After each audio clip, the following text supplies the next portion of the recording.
खुश हैं? आमीन। आइए जोरदार तालियां खुदा यीशु के लिए।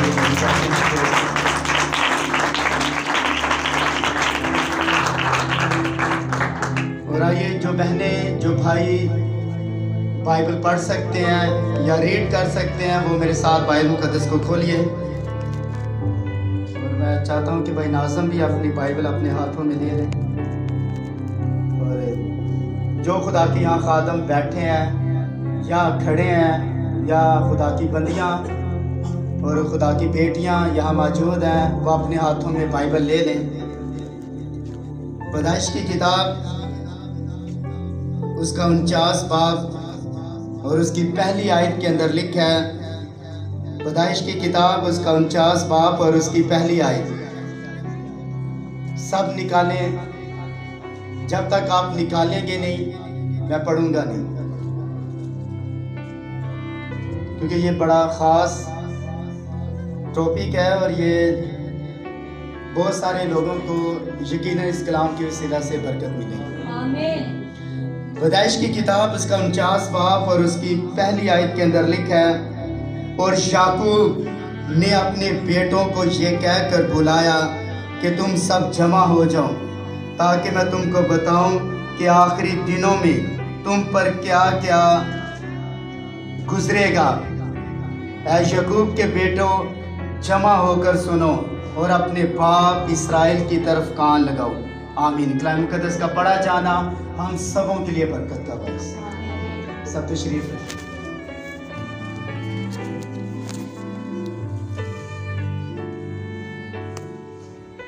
थोड़ी देर के लिए हम इस बात के ऊपर गौर करने जा रहे हैं। आज का जो हमारा अनुमान, आज का जो हमारा टॉपिक है वो ये है, याकूब फितरत को सही तौर पर जानता था। यानी याकूब इंसान की फितरत से वाकिफ था और याकूब आदम की ओरिजिनल जो नस्ल है उनमें से आया और आदम बड़ा खासो खास था और इसी तरह अयूब भी बड़ा खासो खास था। अयूब आदम जैसी फितरत अपने अंदर समाये हुए था और ये फितरत जो अयूब के अंदर नजर आती है, यही फितरत हमें आदम के अंदर नजर आती है। लिखा है कि जब आदम जमीन के ऊपर खुदा की नुमाइंदगी कर रहा था तो बाइबल मुकद्दस के अंदर लिखा है वो सारे जानदारों को और चुपायों को, सारी चीजों को आदम के सामने लेकर आया। देखें कि आदम इनके क्या नाम रखता है। और आदम ने जिस जानवर को कहा वही उसका नाम ठहरा और जिस एंगल से और जिस सेंस के साथ, मैं कहता हूं सुपर सेंस के साथ उसने जानवरों का नाम रखा। कोई जमीन के ऊपर जो औरत से पैदा हुआ है उसका नाम तब्दील नहीं हुआ और ना किसी की जुर्रत हुई कि आदम ने जो नाम रखा उसको चेंज किया जाए। ये हुआ नहीं है। आदम ने जिस जानवर को कहा, अगर उसने शेर को देखा तो उसकी फितरत को देखकर उसका नाम शेर रख दिया गया और अगर आदम ने बंदर को देखा तो उसकी फितरत जो अदन के अंदर काम कर रही थी उसी के मुताबिक उसने उसका नाम बंदर रखा। गधा इसलिए उसका नाम रखा क्योंकि अदन के अंदर जो कुछ वो कर रहा था उसकी फितरत के मुताबिक आदम ने नाम रखा। और आदम बड़ा सेंस वाला आदमी था और जब उनको जानवरों को जो नाम रखा गया आज तक कायम है। और यही काम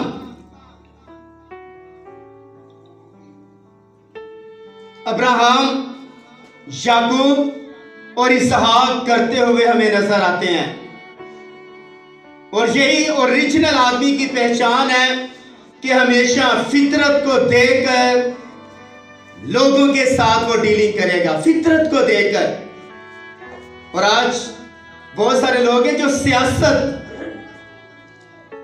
सियासत के जरिए से, याद रखें, लोगों को खींचने की कोशिश करते हैं, लेकिन खुदा का ओरिजिनल बंदा हमेशा कलाम के जरिए से आपको खींचेगा। हमने कभी भी आपको रुपया पैसा देकर चर्च नहीं बुलाया, या आपको कपड़े देकर, जूतियां देकर, लिबास देकर या और चीजें देकर आपको कलाम के जरिए से हमने चर्च लेकर आए हैं। और आप खुदा के कलाम से प्यार करते हैं, इसलिए आप चर्च के अंदर मौजूद हैं। आमीन। इसलिए याकूब, लोग इसे धोखाबाज कहते हैं कि धोखे के साथ इसने इसहाक से बरकत ली। दर हकीकत जो बरकत लेने का हक था, इसकी मां ने इसे सपोर्ट की, और मां के सपोर्ट करने के सबब से इसहाक से इसने बरकत ली है। तो मां जानती थी कि इसहाक के पास बरकत है। और आज लोगों के पास जब किसी को बरकत देने के लिए कुछ नहीं है, तो फिर याद रखें, खोखली बरकत देने का फायदा नहीं है। सर, आपके पास बरकत का होना जरूरी है। और एक बाप अपनी औलाद के बारे में जानता है कि उसके अंदर कौन सी फितरत है। एक बाप दादा, अबू अजदाद अपने पोते के बारे में और अपने बेटे के बारे में सही तौर पर जानते हैं कि इसके अंदर किस किस्म की फितरत काम कर रही है। तो फितरत को देखकर याकूब ने अपने बेटों को बरकत दी है। और जो कुछ आखिरी अयाम में गुजरेगा वो एग्जैक्ट याद रखें, जिस तरह उनके बच्चों ने अमल किया उसी के मुताबिक वो चलते रहे। अगर आपका बच्चा शराब पीता है, आपका बच्चा ज़नाकार है, आपका बच्चा अयाश परस्त है, आपका बच्चा सही तौर पर खुदा के साथ नहीं चलता, तो जब वो बड़ा होगा तो आप अपने बच्चे को क्या बरकत देंगे या अपनी बच्ची को क्या बरकत देंगे? एक बाप की रिस्पॉन्सिबिलिटी, जिम्मेदारी है कि अपने बच्चों को बरकत दे। और ये याकूब ने उनकी फितरत के मुताबिक दिया। अब आपका बेटा शराब पीता हो और आप उसे खुदावंद आपको बरकत दे। आपका बेटा ज़नाकार हो, अयाश परस्त हो, हरामकार हो, ज़ानियों का शरीक रहा हो, या उनके अंदर उनकी आंखों में ज़नाकार औरतें बसती हो, आप उसे खुदावंद आपको बरकत दे। खादमों के पास लेकर खुदावंद खादम से, पादरी साहब आप हमारे बेटे को बरकत दे। सर, इससे पहले कि आप खुदा के खादम के पास लेकर आए, आप अपने बच्चे की फितरत को जानते कि मेरा बच्चा किस किस्म का है। अब देखें, याकूब ने 12 बेटों को बरकत दी और उनकी एग्जैक्ट फितरत के मुताबिक उन्हें बरकत दी है। और बाप को पता होता है कि मेरा बच्चा किस किस्म का है, किस किस्म का है, और इसे मैंने क्या बरकत देनी है या इसके बारे में मैंने क्या अल्फाज बोलने हैं, उसे पता है। और जब बेटा अपने बाप को बरकत देता है, जब बाप अपने बेटे को बरकत देता है, तो मैं आज आपको बताना चाहता हूं कि बड़े सेंस के साथ और बड़ी हिकमत के साथ याकूब ने अपने बेटों को बरकत दी है। कुछ को बरकत दी और कुछ को बोले ना, कुछ को नहीं, लानत नहीं, कुछ को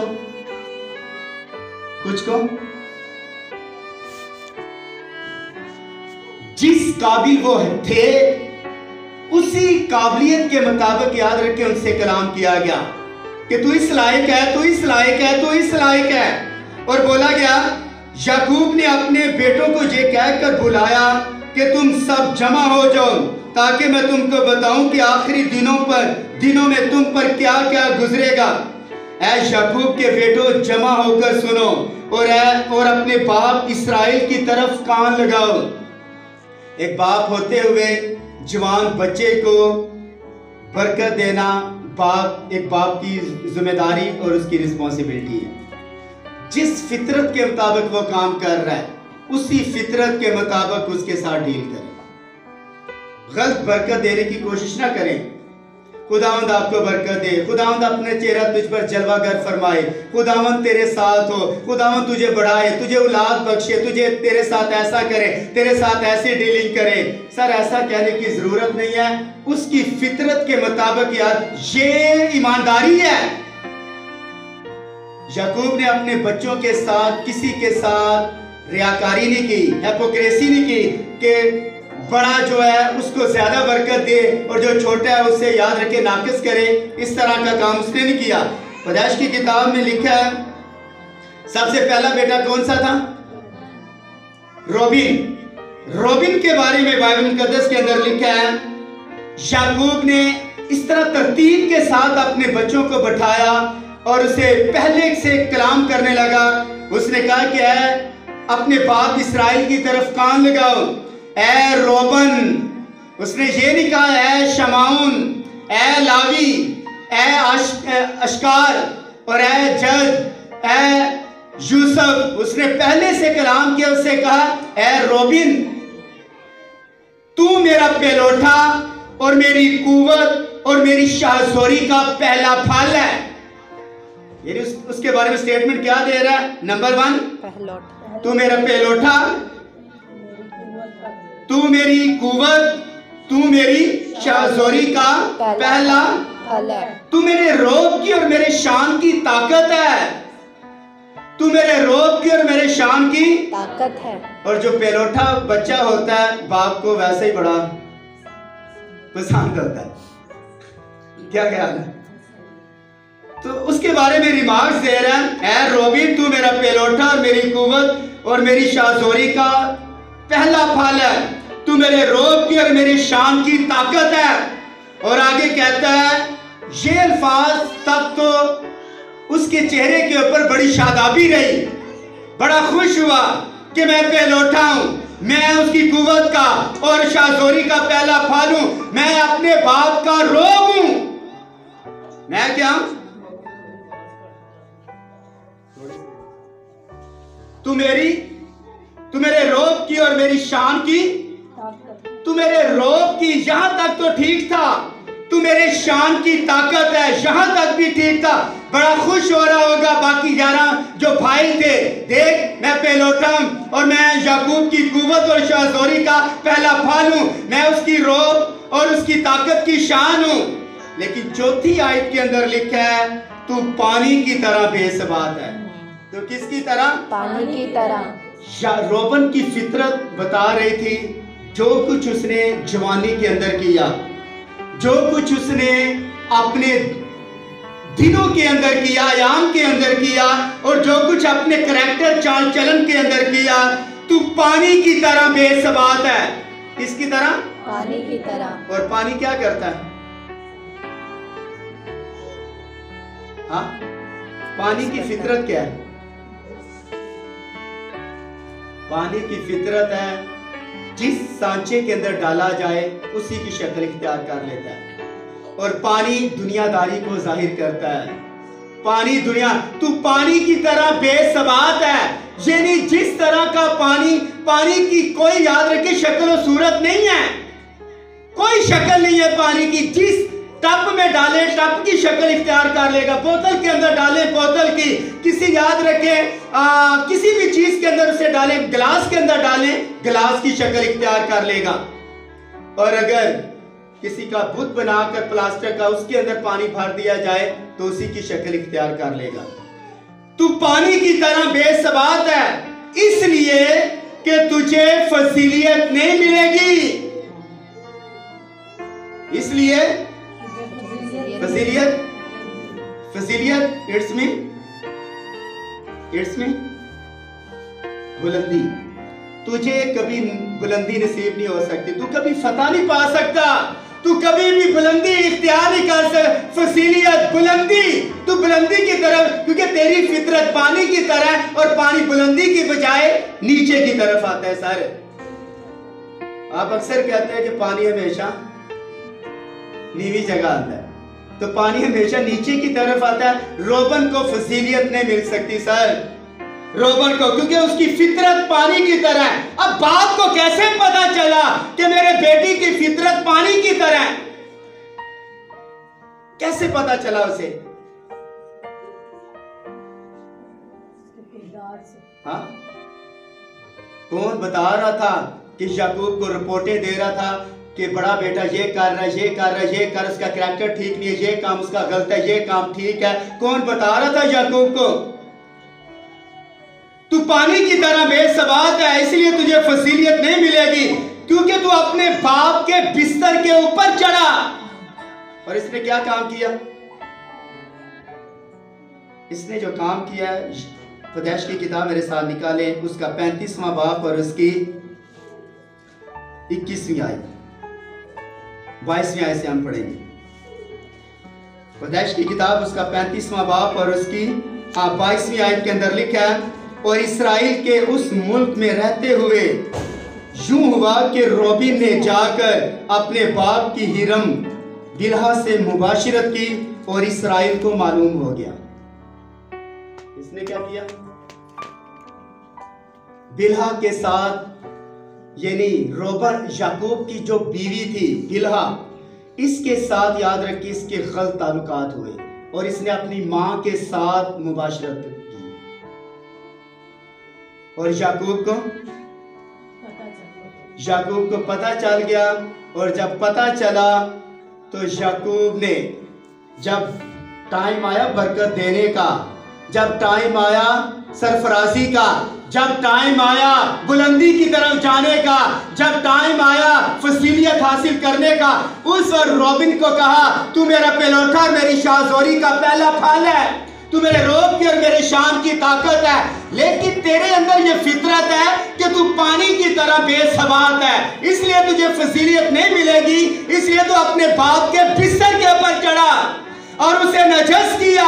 रोबन अपने पिछोने के ऊपर चढ़ गया और इसने ये काम किया, इसलिए सर इसे फजीलियत नहीं मिलेगी। और आज फैमिलियों के अंदर यही सिस्टम है, कोई ना कोई रोबिन आपके घरों के अंदर बैठा हुआ है। जब टाइम आता है बरकत का, जब बाप का टाइम आता है उसे सरफराज करने का, जब बाप का हाथ उसके ऊपर होने वाला होता है और इस तरह की हरकतें जवानी के अंदर करता है, इसलिए बाइबल मुकद्दस के अंदर इंसाल की किताब के अंदर लिखा है, जो औरत से ज़ना करता है वो अक्लमंद है या बेअक्ल है? हाँ, जो औरत से ज़ना करता है वो बेअक्ल है। और उसके बारे में मिसाल की किताब जल्दी से जरा रेफरेंस एक निकाले, मैं आपको देना चाहता हूं। रोबिन ने किया क्या?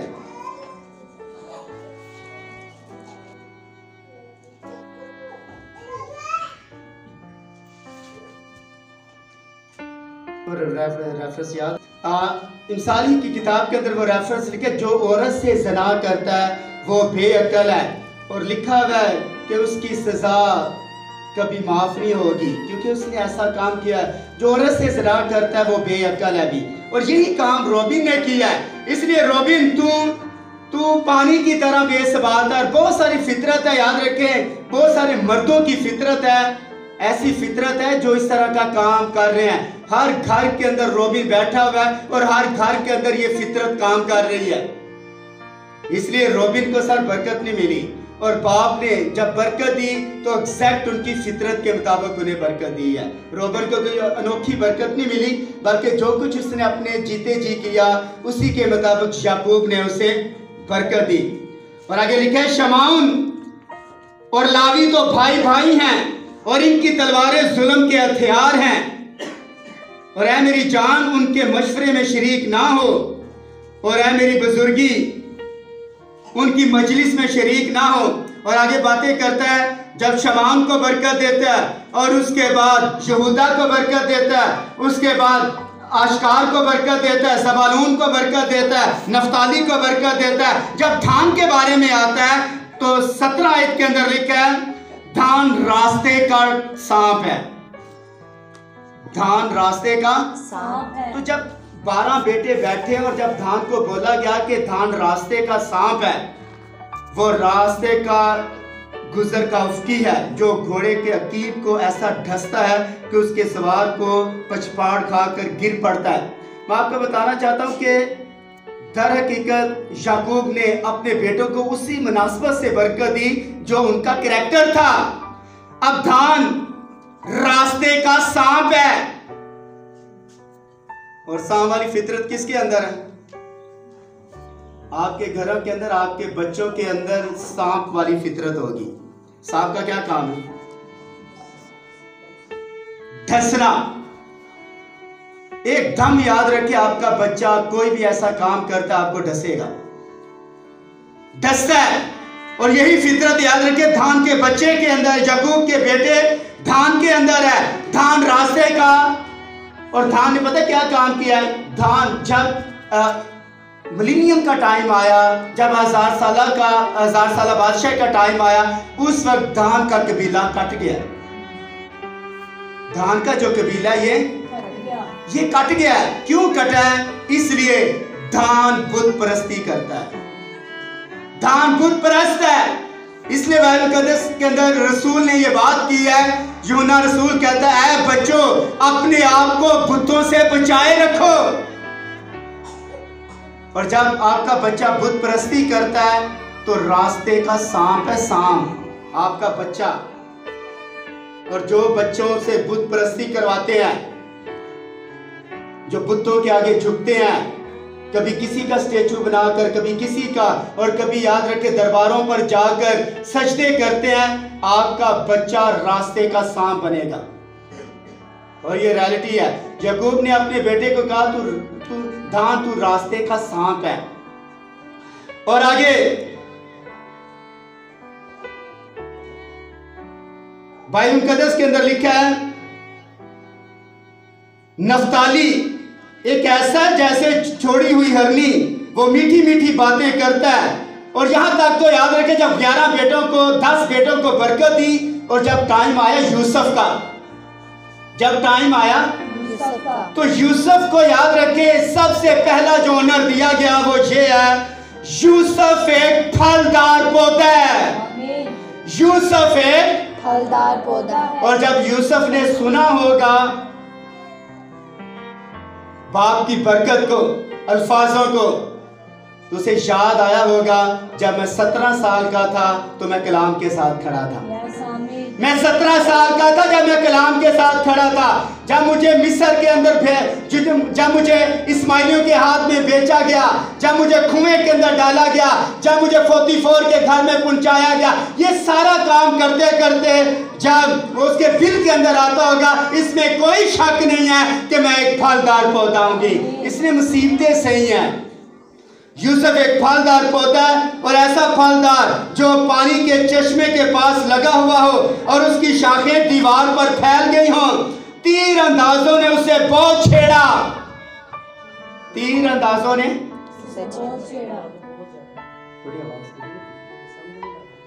तीर अंदाजों ने उसे बहुत छेड़ा और मारा और सताया, लेकिन उसकी कमान मजबूत रही और उसके हाथों और बाजुओं ने याकूब के कादर के हाथ से कुव्वत पाई।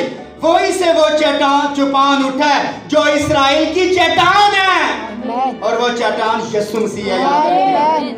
वो चट्टान कौन है? यीशु मसीह, जिसके बारे में हम सीख रहे हैं कि इब्ने खुदा का मुकाशफा, वही से वो चट्टान उठा है जो इस्राएल की चट्टान है। और चट्टान दुनिया के अंदर हजारों हैं, लेकिन हमारा खुदावंद यीशु मसीह जो है, ये सबसे अच्छा चरवा है।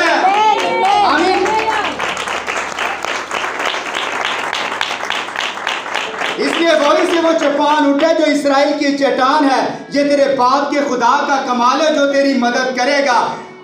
उसी कादरे मुतली का काम जो ऊपर से आसमान की बरकतें और नीचे से गहरे समुंदर की बरकतें और छातियों रहमों की बरकतें नासिल अता करेगा।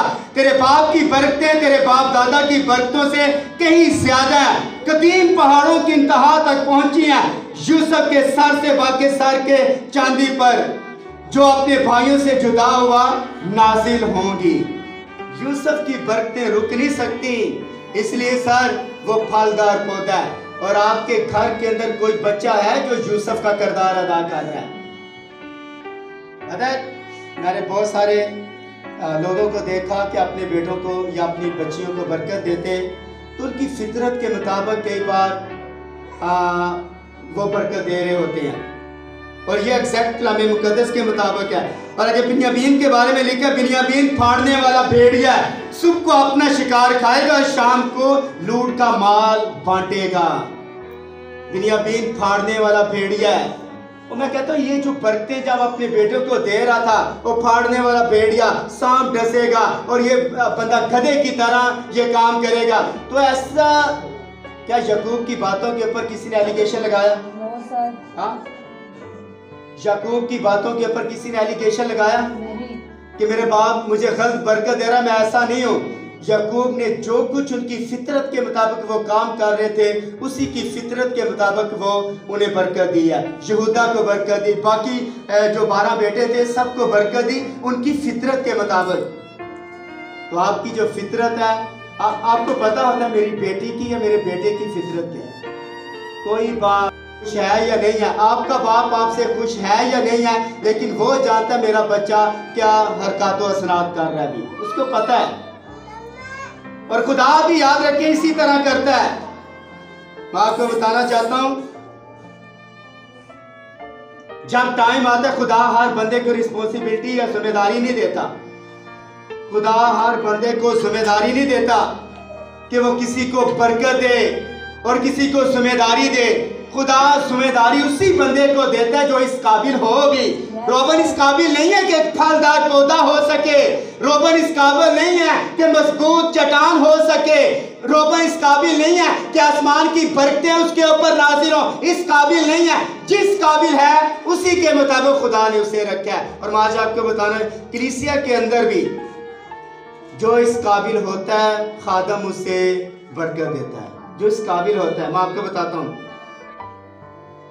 यीशु मसीह के जिंदा होने के बाद कुछ रिस्पॉन्सिबिलिटियां, जिम्मेदारियां खुदा ने सारे शागिर्दों को जब बुलाया तो पतरस को बीच में खड़ा करके एक जिम्मेदारी दी है। यूहन्ना की अंजील 21वां बाब और उसकी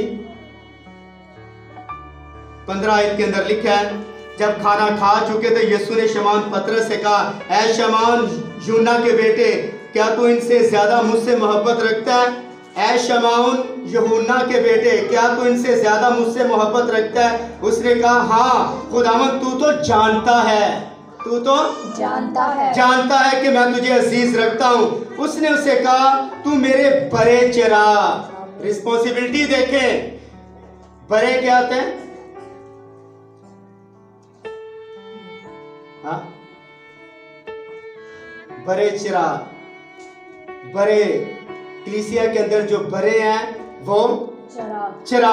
उसने दोबारा उससे कहा, फिर कहा, ऐ शमौन यूहन्ना के बेटे, क्या तू मुझसे मोहब्बत रखता है? उसने कहा, हाँ खुदावंद तू तो जानता है कि मैं तुझको अजीज रखता हूँ। उसने उसे कहा, तू मेरी भेड़ों की गलाबानी कर। पहली रिस्पॉन्सिबिलिटी बड़ों की, दूसरी रिस्पॉन्सिबिलिटी भेड़ों की गलाबानी की। उसने तीसरी बार उसे कहा, ऐ शमौन यूहन्ना के बेटे, क्या तू मुझे अजीज रखता है? क्योंकि उसने तीसरी बार उसे कहा, क्या तू मुझे अजीज रखता है, इस बात से पतरस ने दलेर होकर उससे कहा, ऐ खुदावंद तू तो सब कुछ जानता है, तुझे मालूम ही है कि मैं तुझे अजीज रखता हूं। यीशु ने उसे कहा, तू मेरी भेड़े चरा, गलेबानी कर, भेड़े चरा, बड़े चरा। तीनों रिस्पॉन्सिबिलिटियां मत्ती को नहीं मिली,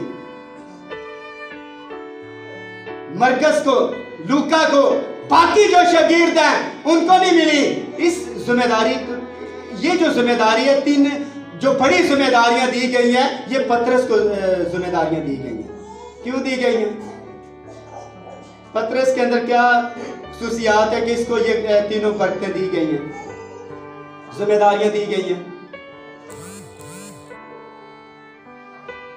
यही पतरस जिसने 3 बार इनकार किया कि मैं इसे नहीं जानता, ये कौन है, और उससे याद रखे, लेकिन पतरस के दिल के अंदर ये बात थी कि हमेशा की जिंदगी की बातें तो यीशु मसीह के पास है।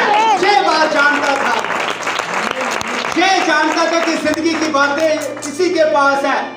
और ये बात याद रखे, जब उसने कहा, लोग मुझे क्या कहते हैं, उसने कहा, लोगों की बात छोड़, तू मुझे क्या समझता है? उसने कहा, तू जिंदा खुदा का बेटा मसीह। उसने कहा, ये बात तूने नहीं की, ये बात मेरे आसमानी बाप ने तेरे ऊपर जाहिर की है अभी। और जिस आदमी ने 3 बार इनकार किया, 3 बार अहद लिया और 3000 लोगों को जब कलाम सुनाया गया, इसी आदमी ने पानी का बपतिस्मा दिया। इसने सब काम किया इसका। और लिखा पतरस का साया किसी के ऊपर पड़ जाता, वो बंदा शिफा। तो ऐसे लोगों को बरकत मिल जाती है। ये बरकत ऐसे इसको मिल गई है सच कुछ करने से। और जब वक्त आया सर काटने का पतरस का, उस वक्त उन्होंने उल्टी स्लीव, सॉरी, जब स्लीव देने का टाइम, उसने कहा कि मैं अपने उस्ताद की मानिंद नहीं हो सकता। देखिए रिस्पेक्ट, मेरे उस्ताद ने सीधी स्लीव ली, मुझे उल्टी स्लीव में इस काबिल नहीं कि अपने उस्ताद की मानिंद हो सकूं। जवेद साहब, तो पतरस ने क्या किया? उल्टी स्लीव ली। इतनी रिस्पेक्ट कि आप मेरी बाहें यीशु जैसी ना हो, मेरा सर ऊपर की तरफ ना, मेरा सर नीचे की तरफ। इतना खाकी बना दिया कि लोगों के खाक में पांव लगते हैं। मैं कहता हूं पतरस का सर खाक के अंदर चला गया जब उल्टी स्लीव दी गई है। तो रिस्पॉन्सिबिलिटी, जिम्मेदारी जब उसके कंधों के ऊपर रखी जाए, तू मेरे भरे चरा, तू मेरी भेड़े चरा, तू मेरे भेड़ों की गल्लाबानी कर, ये जिम्मेदारी किसी शागिर्द को नहीं मिली। याकूब ने भी याद रखे अपने बेटे का, रोबन तू इस तरह इस काबिल नहीं है, यूसुफ इस काबिल है कि वो एक फलदार पौधा है। जिम्मेदारियां सारी बरकतें याद रखे यूसुफ के पास। और पता है याकूब बड़ा सेंस रखने वाला आदमी है। जब इफ्राइम और मुनस्सी को उसके सामने लाया गया बरकत के लिए, यूसुफ लेकर आया, तो पता उसने क्या किया? जब दोनों को बरकत देने लगा, बड़ा कौन था? मुनस्सी, इफ्राइम छोटा। और जब बरकत देने लगा तो क्या इसने किया? अपने हाथ का एंगल चेंज कर। तो लिखा है यूसुफ नाराज हुआ। यूसुफ, उसने कहा कि बाप बड़ा ये है, उसने कहा जो कुछ मैं कर रहा हूं मुझे करने दे, क्योंकि इफ्राइम हमेशा बरकतों से मामूर होता जाएगा। इसको भी बरकत दूंगा, लेकिन इफ्राइम जैसी बरकत नहीं इसे दे सकता भी, क्योंकि खुदा, याद कि खुदा एंगल चेंज कर दे। खुदा ने एंगल चेंज किया है और खुदा समझता है कि मैंने किसको क्या बरकत देनी है, क्या जिम्मेदारी देनी है, ये याद रखे खुदा जानता है। और खुदा खादमों के जरिए से ऐसा काम करवाता है, खादमों के जरिए से किसको मैंने क्या करना है, ये हमारी जिम्मेदारी है। और हमेशा याद रखे खादम कलीसिया के अंदर करैक्टर देखकर और उसका याद रखे उसकी रूहानी जिंदगी देखकर हमेशा उसे बरकत देता। ऐसे नहीं जिम्मेदारी किसी को दे देता। दिल करता है मेरा भी कलाम सुनाने का, दिल करता है मेरा भी मीटिंग प्रेसाइड करने का, दिल करता है मैं भी हारमोनियम बजाऊं, मेरा भी दिल करता है मैं भी तबला बजाऊं, मेरा भी दिल करता है यहाँ खड़ा होकर मीटिंग प्रेसाइड करूं, लेकिन क्या करूं? मजदूरी तो मुझसे होती नहीं, तो फलियां मैंने फिर खानी है। मुशर्रफ क्या कहता है? कहता मजदूरी तो मुझसे हो नहीं सकती, तो जो सूर फलियां खाते हैं वो उसी के ऊपर मैं काम चला। सर यहाँ आने तक आपको मेहनत करनी पड़ती है, यहाँ तक तो ठीक है, लेकिन यहाँ से लेकर यहाँ आने तक कई साल लग जाते हैं, सालों साल लग जाते हैं, सिर्फ एक हिस्सा बदलने के लिए, 2 स्टेप आगे आने के लिए हजारों। किसी स्पोर्ट्समैन का रिकॉर्ड तोड़ने के लिए सेकंड से मैक्रो जो होता है वो तोड़ने के लिए याद रखे 10-10 साल लोग प्रैक्टिस करते हैं, 10-10 साल एक सेकंड तोड़ने के लिए। एक सेकंड क्या होता है? कुछ भी नहीं। लोग मेहनत करने के लिए बड़ा कुछ करते हैं, लेकिन मैं आपको बताना चाहता हूँ, अगर आप चाहते हैं, पता जो जिम्मेदारी पालूस रसूल को दी, हनन्याह को उसने बोला जाकर जा, जो साउल है और अब पालूस है उसके ऊपर हाथ रख, वो बीना हो जाएगा। उसने कहा खुदा मैं नहीं जाऊंगा, मैंने उसके बारे में सुना है कि वो कलीसिया को मारता कूटता और औरतों को बांधकर और मर्दों को बांधकर घसीटकर यरूशलेम लेकर जाकर वहां कत्ल कर देता, मैं नहीं जाऊंगा। उसने कहा जा, वो मेरा चुना हुआ वसीला है, वो मेरा चुना हुआ वसीला, मैं उसे जुटा दूंगा कि मेरी खातिर किस तरह वो मुसीबतें उठाएगा। और जितनी मुसीबतें पालूस ने उठाई हैं शायद ही किसी शागिर्द ने उठाई हैं। और इतनी, इसलिए बाइबल मुकद्दस का हीरो समझा जाता है, नए नामे का हीरो, मास्टर है वो।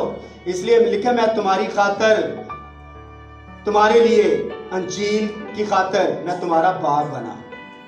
वो उस्ताद है, याद रखें, वो उस्ताद ऐसे नहीं बंदा बन जाता। इसलिए जिम्मेदारी, याकूब ने जिस किसी को बरकत दी उनके कामों के सबब से बरकत दी, और अगर आगे बढ़ाया तो उनके कामों के सबब से आगे बढ़ाया। अगर कलीसिया के अंदर भी इसी तरह का सिस्टम है, खुदा इसी तरह के बरकत भाई नाज़िम को देनी हो तो दे, याद रखें, शायद भाई तसव्वुर को दे दे। अगर तसव्वुर को ना दे तो फिर याद रखे भाई नाज़िम को शायद दे दे। खुदा हमेशा याद रखे हाथ उसके ऊपर रखवाता है जो इस काबिल हो भी। तो अगर आप मुझे पैसे देकर हाथ रखवाएं तो आप दूसरे दिन चरस से या चरच को याद रखे तोड़ फोड़ देंगे, निजाम ही धर्म भरम आप कर देंगे, गड़बड़ पैदा कर देंगे आप। इसलिए रूह कुद्दस की सिलेक्शन कभी गलत नहीं हो सकती। और याकूब अगर अपने बेटों को बरकत दे रहा है तो एक भी बरकत याद रखे गलत नहीं है। जो कुछ उन्होंने किया अपनी जिंदगी के अयाम में, उसी के मुताबिक खुदा ने उन्हें बरकत दी है। और खुदा आज भी आपको आप जो कुछ आप करते हैं इसी के मुताबिक खुदा आपको बरकत देता है, आपके करैक्टर के मुताबिक। देखिए, अगर आप किसी इदारे के अंदर हैं तो आपके करैक्टर को देखकर आपको प्रमोशन आपकी होती है, अच्छा किरदार देकर, अच्छा काम कर कर। अगर खुदा के हज़ूरी में भी अगर इसी तरह आप करते हैं, अच्छा किरदार और अच्छा करैक्टर आप रखते हैं, यकीनन याद रखिए खुदा आपको सरफराज करेगा। करैक्टर पुलिस स्टेशन से बनाकर लेकर आना बड़ा जबरदस्त करैक्टर है इसका। पुलिस स्टेशन से लोग बनवा कर लाते हैं, जुंटों के अंदर बना कर लाते हैं, लेकिन उनका करैक्टर होता बड़ा खराब है। तो करैक्टर बनाने से नहीं, लिखवाने से नहीं, याद रखिए आपका करैक्टर बनेगा, करने से आपका करैक्टर बनेगा। ऐ भाइयों, अपनी बरगजीदगी को साबित करो, सब साबित करें। जब यूसुफ ने साबित किया कि मैं बरगजीदा हूं, साबित करें। साबित करना पड़ता है सर। इतनी मुसीबतें जितनी यूसुफ ने सही है, यूसुफ मिसले मसीह है, याद रखें। जो कुछ यूसुफ के ऊपर हुआ उसके भाइयों ने रद्द किया, और यीशु मसीह के भाइयों ने भी यीशु मसीह को रद्द किया है। और एक दिन याद रखें, इसी तरह अगर कोई भी आप यूसुफ का और यीशु मसीह का आपस में टैली बातें करें तो एग्जैक्ट एक दूसरे के ऊपर आती है। इसलिए जरूरत इस बात की है, याकूब ने जिस बेटे को बरकत दिया आज तक कायम है। खुदावंद आपको बरकत दे और अपने जलाल के लिए इस्तेमाल करें। God bless you.